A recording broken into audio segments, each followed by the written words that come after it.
If anyone needed a reminder why that time I got reincarnated as a slime is considered one of the isekai goats, a lot of our favorites that we're always crossing our fingers for another season. Season 3, Episode 1, I think does a great job at reminding you because, like I say, something that's popular, it's not going to be for everyone. That's okay. But you can't tell me with a straight face. Having Diablo roll in, wheeling in a box. What's in that box, you might add? Nothing important. It's just your king. Cursed, warped, demented, his little eye popping out with this smoky ooze. No matter what you do, you can't pull that bastard out. And he says, hey boss, here's your options. If you want to mess around and find out, this is what happens. You know that little attack you did on us that we skewered every one of your little knights and now you have no army? Yeah. If you want more war, sure, we can wipe you out. Diablo just fuming in the background here. Every time some dumbass pops up, he's ready to blow the whole kingdom apart. If it wasn't for that icicle of death there, honestly, I'm pretty sure everyone in that building would have been dead. The fact that you roll in with such big dick energy swinging, and I mean it, this is the biggest of dick energies, and dropping 3 options for them. And the kind of like summary is more or less, hey, you can basically pin the blame on the king over here and, you know, we can go from this situation and we can get paid some good amounts of money. It's honestly ridiculous. I think they said in currency exchange it was like something trillion in yen. It's basically it's an arm and a leg and then some, even for a rich kingdom. You can become a vassal state, which I thought was the most interesting of the options, but thinking about it objectively, it's probably not really the best thing for them because they lose quite a bit of power in that situation, or we go for all-out war, which honestly I thought might be more likely than I was giving credit, just because I was like, well, there's a lot of dumbasses that they might still try something, but they really have no army, so what the hell would they do? Either way, negotiations got heated. They throw you back into the thick of it. We're at the round table doing this and that. You know, I'm getting flashbacks of the Slime Diaries saying, God damn, why can't we have a season 2 of Slime Diaries as well? But hey, it's nice just wandering Tempest, seeing all, you know, look at Tempest at the beginning of season 1 to where it is now.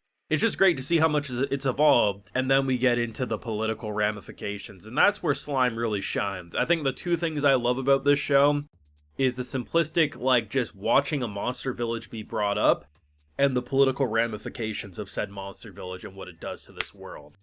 And this was great. For me, a Slime fan, this is what I wanted out of it. It came back swinging. They did some cold, ruthless, barbaric political tactics, and they were fantastic. In no world can you say bringing their king trapped in a mutated box and saying, call me daddy or die, isn't savage as fuck. But that's why I love this show. Full live reaction to this week's episode of Slime over on my Patreon. If you want to see my full and cut thoughts to this or any of the future episodes, it's going to be over there if you're interested. So, I've been excited for Slime. I love Slime. It's not for everyone, but that's like any show. Like everything, like no matter how popular something is, it's not going to be for everyone. I've seen plenty of people say, you know, I don't really get why people watch the Slime this or that. That's fine. Move on with your day. I'm gonna consume the buffet, known as that time I got reincarnated as a slime. So, a lot of shit happened in Season 2. A lot of shit happened in Season 2. And for obvious and understandable reasons, Rimuru is still pissed off. And he's not just gonna, you know, sweep it under the rug and say all's well that ends well. No, like, you have to make amends, one way or another.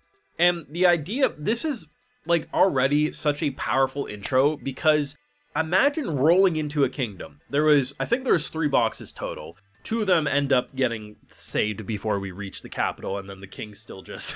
I love his remark. He's like, you know, they've been loyal for life. Like, their entire life, so loyal, and they switch sides so casually. And it's like, who could blame them, right? Like, imagine being in the face of Satan, because that's really what you're dealing with. But I love the fact that we roll in, and it's not that I don't understand royal scumbags, like I do. Like, imagine having so much power and no one ever telling you no, that you think your kingdom, your situation is number one.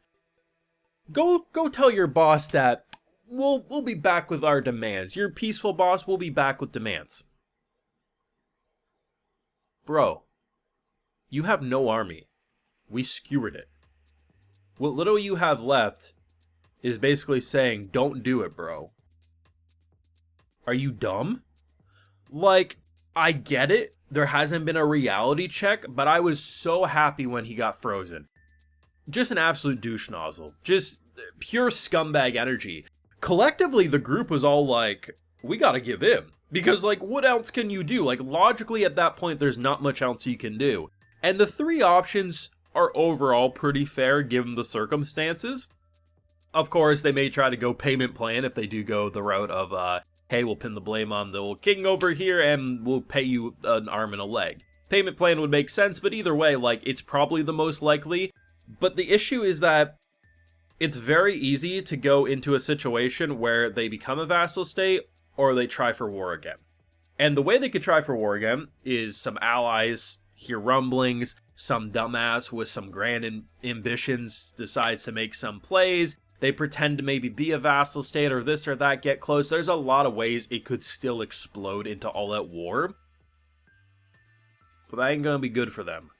You know, fool me once, shame on you. Fool me twice, you know, that's when shit's gonna get serious. So, I do think there's going to be one or two dumbasses who are going to try to do some sneaky shit. The king, he feels very, like, timid now, right? Like, it doesn't feel like he's scheming. But give him they have a week, right? Give him a week, who knows if maybe he'll be cool, calm, and collected and said, round two, baby. I don't know. Either way, it was cold as fuck. It was. And the fact that it's so funny because Diablo was ready to pop off. Like, the more that dude talked, the angrier he was getting, and everyone collectively that went with them were like, oh my god, everyone's gonna die. Because it's not just about killing them, right? Like, he would have destroyed that whole building. The whole building would have came down, and so many innocent people would have been dead because this guy couldn't shut his mouth. It is a good thing he became an ice cube, because otherwise, it would have been bad. But this is what I love about Slime Man. The political stuff is so interesting, but you can also have a show called The Slime Diaries, which is literally just a slice of life of them in the world of Tempest. And it's fantastic. I love each side of that time I got reincarnated as a slime. It's one of my personal favorite isekais. I love watching it. I love the movie. I love the 2 seasons and the spin-off. Keep feeding me. I feel like that Simpsons gif where Homer has like the devil forcing donuts down his mouth and he just keeps saying more. Like, that's how I feel with this show. Opening and ending, both pretty solid. I think I side with the opening more, but overall, we're back, and I think we're going to be better than ever. But let me know what you thought down below. Leave a like if you enjoyed. Subscribe if you're new around here. Of course, ring that bell so you get notified when I upload more. And like I mentioned, we have a full live reaction over on my Patreon, and hey, while you're over there, I'll also give you a video shout-out. So today we got Kaylin, Ronan Rugin, Darksider555, Sophia Palmiri, Funchin, and Mesh. So I appreciate the support, everyone. Please take care and have a good one.